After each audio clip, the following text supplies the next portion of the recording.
Gusto mo ba ng negosyo na di nauutang? Ticketing. Try mo punta sa ticketing outlet kung pwede ka mangutang ng flight. Di ba hindi pwede? Cash dapat. Bills payment. Try mo di bayaran ang bills mo. Sigurado maputulan ka ng kuryente, walang tubig at matik na di gagana ang wifi mo. Cash dapat. Remittance. Pwede ka ba magpadala ng pera na walang cash? Tingin mo papayagan ka kaya? Cash dapat. Loading. Try mo mag-send ng message o text na walang load.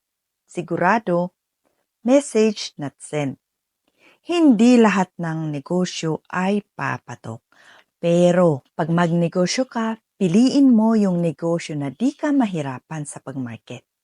Yung hindi product of choice. Dapat product of needs. May isi-share ako sa iyo. Message ka.